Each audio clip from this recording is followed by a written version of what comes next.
Welcome back, everyone. Dr. Natalie Gonzalez here to talk about back to school brain power to help you succeed this year in school. So let's get started. I'm going to make it really simple.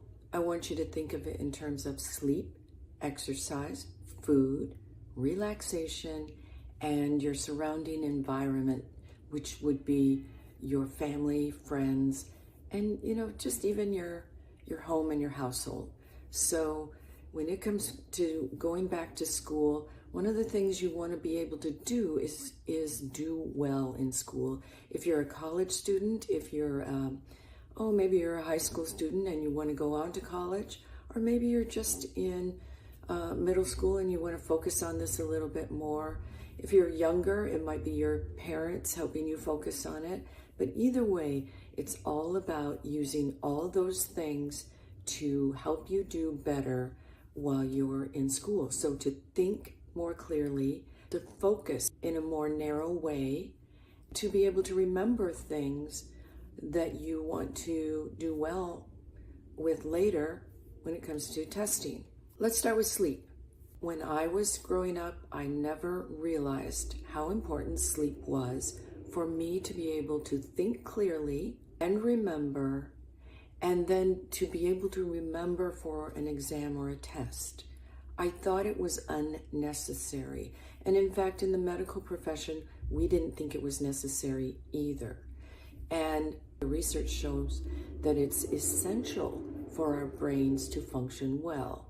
So when it comes to sleep, if you're younger, you want to be getting anywhere between 8 to 10 hours of sleep, maybe even 12 sometimes if you're a younger person in middle school, high school. Those time periods you will need more sleep, so don't hesitate to sleep as much as you need, even if it means taking a nap when you get home, but especially going to bed a little bit earlier, and that's something that you have to do for yourself.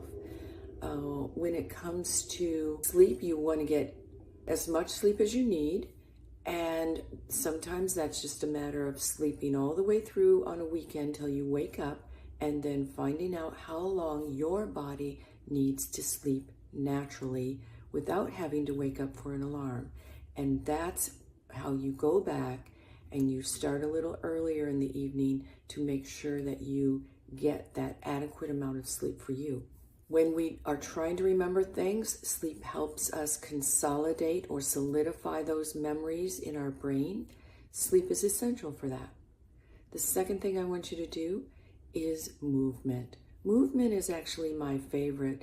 Movement means exercise.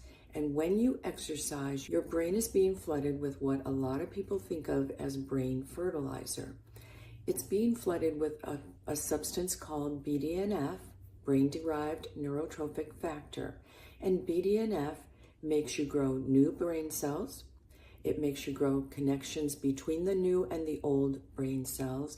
And it helps you solidify those memories so that you can remember things when you go to take an exam or you're trying to learn something new on top of what you learned yesterday. You want to flood your brain with BDNF, brain fertilizer. The second thing about movement is that it helps you focus. So if you're somebody who's all over the map, you have a lot of difficulty with focus, then exercise is your solution. Exercise also produces a chemical called norepinephrine. It's sometimes abbreviated NE. Either way, norepinephrine helps you focus. So if you are having difficulty with focus, it will help you do that. And if you try each day to focus a little bit longer before you get up to move around or get a drink or lose your focus and concentration and do something else, each day make yourself do that just a few minutes longer than you did the day before. But before you even start, do it with exercise. Get that norepinephrine in your brain so that you'll be able to use it to focus on what you're trying to do. The third thing would be food. Everybody loves food, but food can be something that helps you focus if it's just a small amount of something that's a stimulant like caffeine that can do a great deal to help you focus. Large amounts can backfire and have the opposite effect. Green tea has about 30 milligrams, about a third of a cup of coffee, and sometimes that's a really nice amount to help you focus without overdoing it. Another one to help you focus is to make sure that you are balancing out your protein and your carbohydrates and your healthy fats so that you're not just having caffeine and sugar before you do something. Both of those things will spike the ability to be alert, and then it will drop, and you will not be able to focus well if you have that drop. So just thinking about having a healthy amount of protein, like an egg, some vegetables, maybe some hummus, things like that for breakfast. We will even have some smoothies and things that can be downloaded for this video. But I want you to just think about balancing protein, complex carbohydrates, not simple sugars, but complex carbohydrates. Those are your fruits like berries and your vegetables. They do not spike your blood sugar as much, and you will be able to maintain that focus for a longer period of time.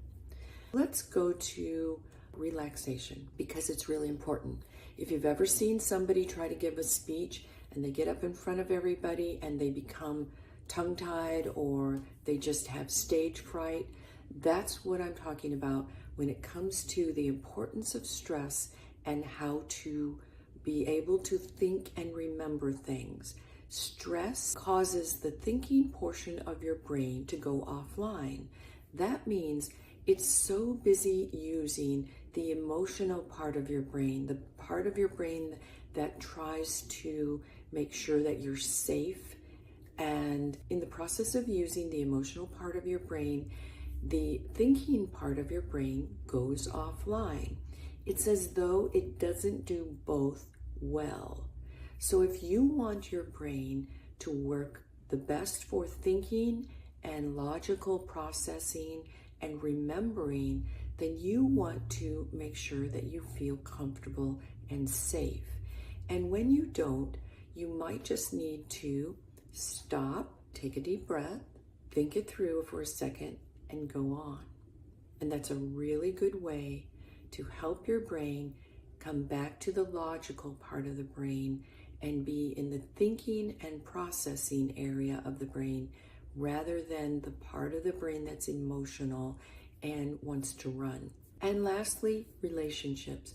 Relationships are interesting in that you want to be able to have support.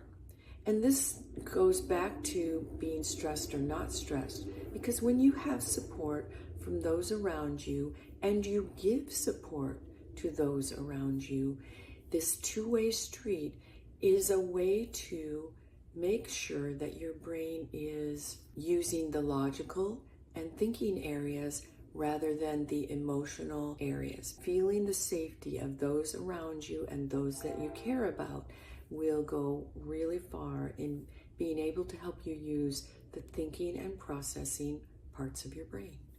Okay, if you have any questions, let us know. Like and subscribe, and we'll see you in the next video.